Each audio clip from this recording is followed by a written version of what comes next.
Good morning and welcome. Patriot Radio News Hour on this Tuesday. The Fed meeting has started.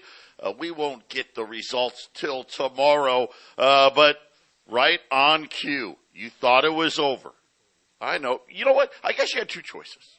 You could believe me, or I guess you can believe Jay Powell and Jamie Dimon. I'll tell you right now, I'll take those odds all day. Hey, I'm not going to win every one, but I guarantee you I'm going to win most of them. It's another bank run. You're not surprised. You shouldn't be surprised. I told you it's not over. It didn't end with First Republic, Pac West, Western Alliance, several other regional banks crashing up. Right now I'm going to say Pac West, Western Alliance, you're on the clock. You're next. The Democrats now begging Jay Powell, don't raise rates. Please don't raise rates. France gets downgraded. Big announcement from the BRICS. The rest of the world starting to line up. 800-951-0592. You know the number. You know you need to call. I don't know what you're waiting for. Right? Well, you know what? I do know. You want to pay more. That's what they're waiting. Jason, it has to be what they're waiting for. They just want to pay more. AllAmericanGold.com is the website. And again, it's not a good story.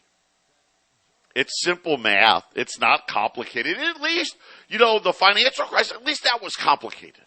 And really, at the end, it really wasn't. Especially Michael Burry and his guys started going to homes in the desert of Arizona, started knocking on doors, and wait, nobody even lives here, right? I guess that wasn't that complicated. This situation isn't either. You better get your money out of the bank, Jason. That's all I can say. Yeah, you just need to take the reins of your economic situation and take stock of what's going on, and then anything that you're holding, that for that rainy day fund, for any savings, for anything in the future, that should be gold and silver. I mean, Joe talks about make sure you're diversified and things of that nature, but diversification, usually that means investments. But when it comes to savings, I don't know where else to save it. I mean, you could put it in property, but you can pay your income tax and all your upkeep to keep the house nice. You can put in other assets, I suppose, but you can put $2 million gold in a shoebox, right, Joe? Just not very hard to, the gold's not going to rot, it's not going to corrode, it's not going to vanish into thin air. It's not like other metals that can be corroded.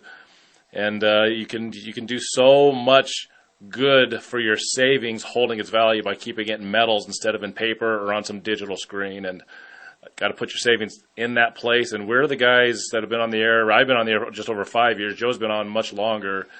And it's a simple. It's cool to be involved in something that does actually help people. A lot of jobs, there's always some little part of the job that's just not really all that cool. I was a pizza delivery driver, Joe.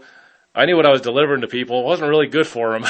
So there was always that. I was being all health conscious, but I made my money by giving people food that probably made them unhealthy. At least with gold and silver, yeah, you can get like Scrooge, in A Christmas Carol. You can be an old miser and become a real jerk human being.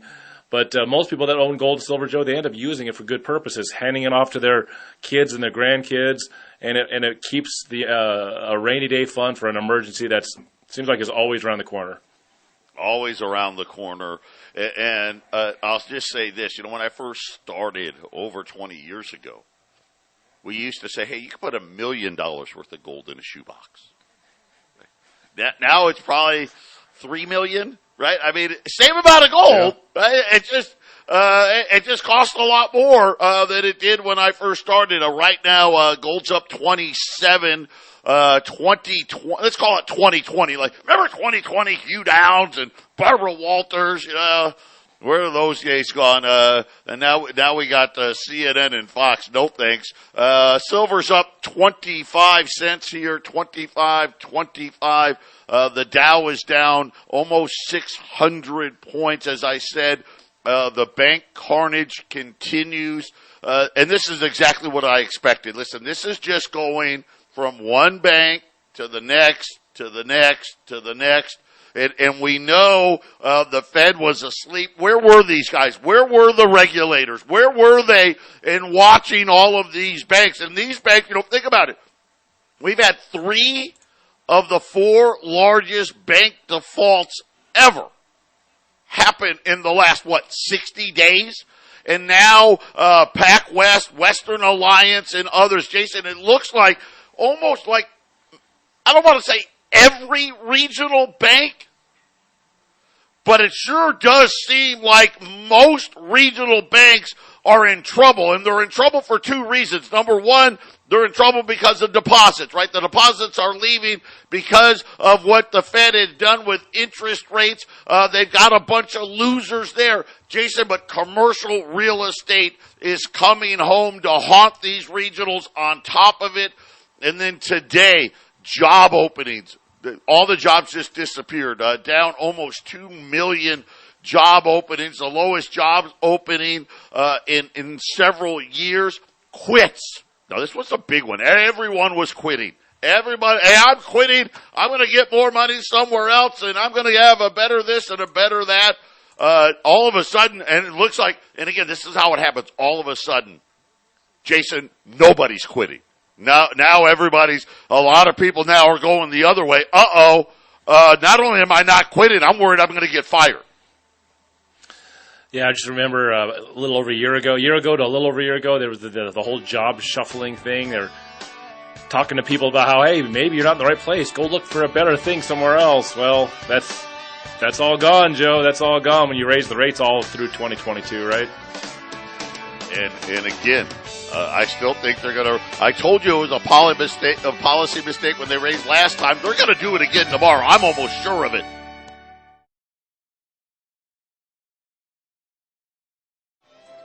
(800-951-0592). Joe and Jason, Patriot Radio News Hour on this Tuesday. Quick look in here at the markets. The Dow is down 550 points. The S&P is down 70. The NASDAQ down 180. Here's a shocker. Crude oil down over $3 a barrel as everybody is running for the exits about what they think is coming. Gold's now up 30, 2022. Silver's up 32 cents, $25.32.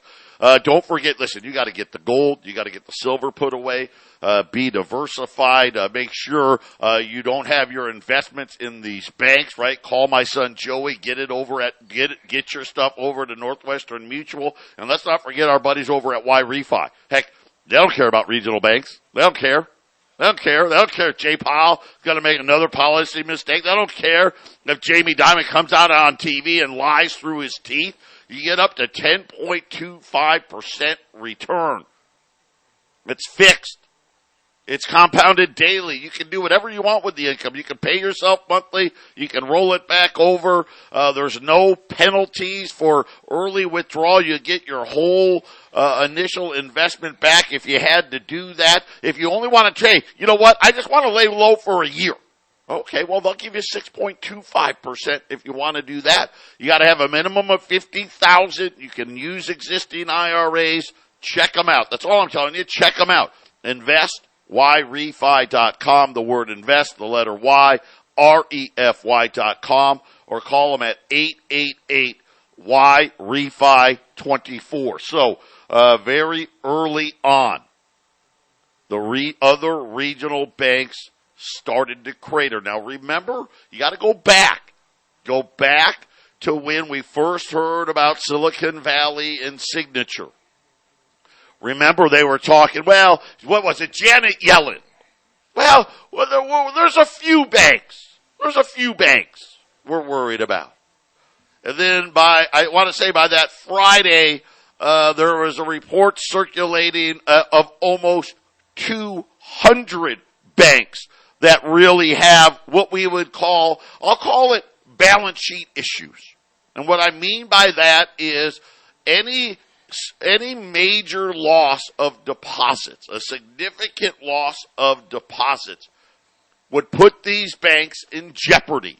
In other words, hey, their balance sheets, their investments, what they did with what is, well, let's face it, it's not your money, right? Remember, we deposit money into banks, right? They want you to think it's your money. But you know it's not, right? We are an unsecured creditor to the bank, period. That's what we are, unsecured. The bank owns the money. They decide how to invest. Now, the Fed puts rules in place, and of course, obviously these rules don't work. Hey, you've got to put X amount of these quote-unquote investments into what we think is super good, safe places, i.e. in mortgage-backed securities. Now, here's the problem, right? As we've told you, hey, for 15 years, at zero. So these treasuries, think about it, they were buying 10-year notes at like 0.5%. Well, if they have a run on deposits, if they have to sell these bonds, they're going to lose money, period. It's not complicated. There's nothing complicated about it. Bond yields rise, that means the bonds are worth less. It's just that simple, okay? Now, the commercial side or the mortgage-backed side, well, gosh, look at what happened. And we had great asset appreciation during the easy money times. Now, the commercial real estate markets, pretty much, with the exception of a few places, there's a couple of places that are okay, is devastated. Can't sell those, right? We already know what the losses on those are, 20, 30, some of them 50. Heck, what was it last week? One company took an 80% loss. Then they had the other investments. See, they didn't have to put all of it in those two categories. They had room. They could do other things. Now, a good bank would have been hedging themselves. Said, man, especially when the Fed started raising rates and done things to protect themselves. Now, the problem with doing things to protect yourself means, well, we're not going to make a lot of money. Right? Protecting yourself means, well, you know what? The stockholders are going to be upset. I'm worried about my bonus. And all of these banks behaved badly, really badly. And you know what? Where was the Fed? Where was the oversight? And now, Jason, Pac West down 30%, Western Alliance down 20%. All of these regional banks falling under significant pressure. And all of this is, Jason, is going to be more people getting their money out of these banks. It's just plain and simple. Yeah, that's exactly right. You can kind of think of the debt banking system a little bit like the web of life. We go to school and you have the web of life, and you see how all the insects and the animals and the plants, how they're all interconnected. And if you take out the bees, then you can't pollinate the flowers and all that stuff. That's the same thing in this debt money banking system. Banks used to be more that decades and decades and decades ago, but that's just not the way it works. So when you get Silicon Valley Bank, which could even make it to the weekend that week, all their assets are being liquidated. And it's not just people that are holding money in that bank. It could be people that maybe they don't have a lot of money in that bank. They're covered with the FDIC insurance, so to speak. And we know that the Fed bailed it out. But it causes a ripple effect. Hey, I got to get out of this bank, and I got to move it over to this bank, and I might just want to pull all of my stuff out of this. Different banks loaning to each other. Suddenly, they're over leveraged to one weak bank. Now they got to pull out and put it in another. All this stuff creates a ripple effect that takes a while to fix, if it's even fixable. And so, Joe, I said when Silicon Valley Bank closed and it couldn't even make it to the weekends, it takes about 30 to 90 days to really go through one bank's problems. And that usually means when the hammer comes down, the verdict for exactly what happens to all his assets happens, that's going to create more problems. And I think we're getting closer to that 60-day number, Joe. We're going to get to June and July, and there's going to be more of this stuff happening. It's going to be more banks, and then those banks will trip more dominoes. I think it has the potential to get ugly very, very quickly. And once again, I've said it, I don't know how many times. Jay Powell's a complete patsy. He is the wrong man for the job. He should be fired immediately, but that's not going to happen. How about this out of the Telegraph? Ambrose Evans Pritchard is the one doing the story, and he's saying that almost half of the 4,800 banks. Now remember, about 800 of those really aren't banks, but they made Charles Schwab a bank as an example. But the 4,800 banks, by the way, Schwab, that's another one. They've had some tough times with this. Have already burned, almost half of them, have already burned through their capital buffers. In other words, okay, we were able to survive round one, right? We were able to survive round two, right? Round two being First Republic. But the problem was in round two, right? Round one, we had to take a knee, right? We had, think of like a boxing match, right? We had to take a knee, but we weren't hurt, it was a flash knockdown. We were caught off guard. Round two, well, guess what? Thank God the bell rang because we are about ready to go to sleep.